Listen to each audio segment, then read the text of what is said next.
In Syria this week, civilians are finally returning home after nearly 14 years of civil war displaced millions and left the country both divided and destroyed. Assad regime checkpoints that used to sever any chance of seeing loved ones now gone like the government that manned them. Special correspondent Layla Molana Allen spoke to families across that nation in Jobar, Homs, and the northwestern city of Azaz, who are overjoyed to be reunited, but now face the daunting task of rebuilding their homes and their families.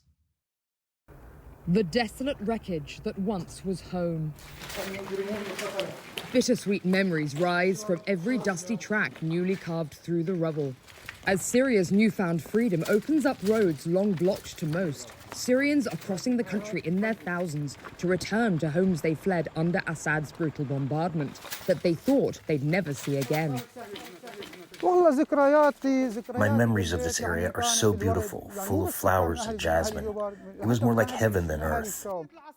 But what they find there brings it all back. Yasser al-Asali watched his beloved hometown of Jobar destroyed house by house a decade ago as they refused to surrender to regime forces. And here was my study where I used to read. This is the house I was raised in. My life is here, and everything I've worked for. It's destroyed now. His neighbors gone, his community torn apart. Yasser knows it will never be the same, but he wants to try. I want to rebuild it brick by brick. I just want to go back home. I swear to God I'll get a tent and put it here on the rubble of my house. As Yasser looks at the life he loved in pieces around him, he wonders why. They only wanted to be free, and the price was complete destruction, fires, and savage killings everywhere. I don't really understand where this hatred comes from. We're all Syrians at the end. These thriving Damascus suburbs used to be home to millions of people, but the Assad regime systematically targeted rebels and their families here with airstrikes, shelling, and chemical weapons, eventually clearing them out. They're now free to come back, but in this shattered wasteland, most of them don't have homes to return to. Leaving Damascus to drive north to Homs, the highway is a patchwork of carnage. Some former neighborhoods now little more than dust. Abandoned Syrian army tanks litter the road, scattered with remnants of the fallen regime. But now this road, once a feared path lined with risky checkpoints, teems with life. Excited families heading home, rebel fighters reinforcing the country they now run. In the wreckage of Homs city, a lone figure wanders.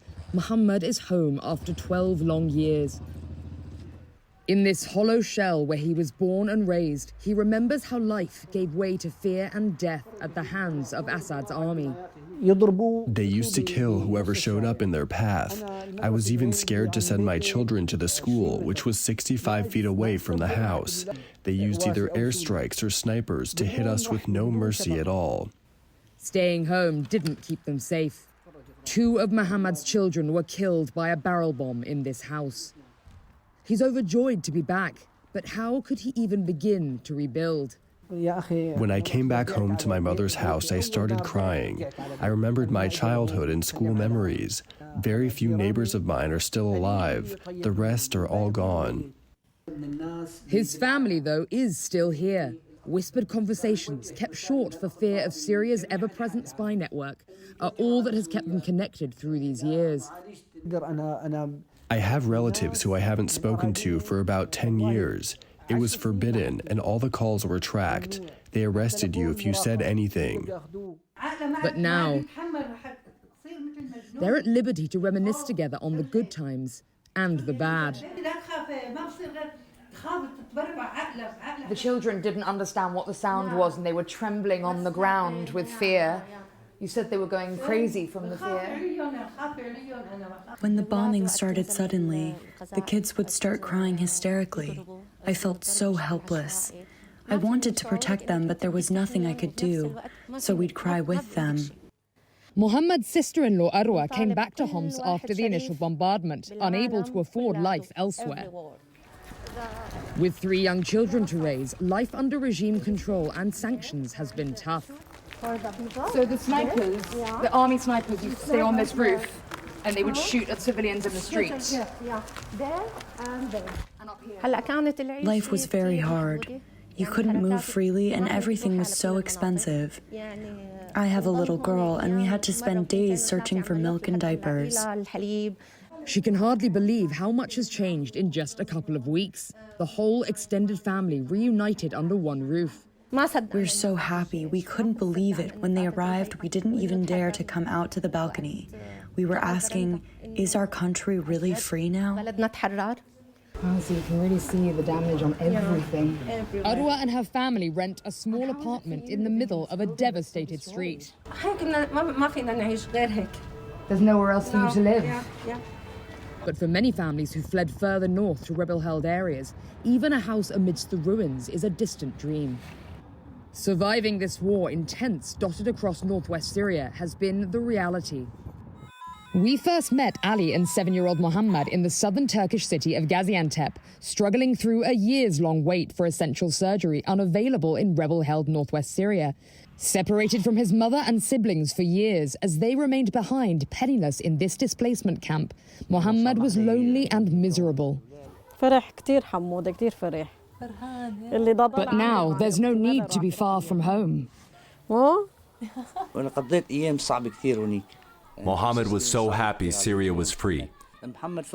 He told me I want to go see my mother and siblings, and finally we were able to make it. Miriam still didn't believe they'd be allowed to cross. Suddenly, they opened the door, and it was unbelievable to see them after 2 years of waiting. When Mohammed first arrived, he ran towards me and hugged me tightly and couldn't get enough of kissing me. He was hugging everyone and playing with them. He's so happy. Ali says Mohammed's demeanor has changed completely since they came home. The shy, fearful boy who longed for companionship runs and plays with his 2 little sisters, delighting in squeezing the cheeks of his baby cousins.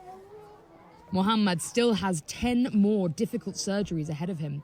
But now, the checkpoints carving up Syria are gone. He can stay at home and undergo his operations at a nearby hospital in Aleppo. He tells me, "Mom, the doctor will transplant my hair and eyebrows and fix my hands." He became happy, and I was happy too, because before he would tell me how kids were making fun of him. But it's not the same with his siblings. He loves playing with them. Where that home will be is the next question. Their house in Aleppo was destroyed in the airstrike that burned Mohammed 5 years ago. So like so many here who fled, the road is finally open, but there's nowhere to go. The family has a mountain to climb to restore Mohammed's health and build a new life. But now, they'll climb it together. For the PBS NewsHour, I'm Layla Milana Allen in Azaz, northern Syria.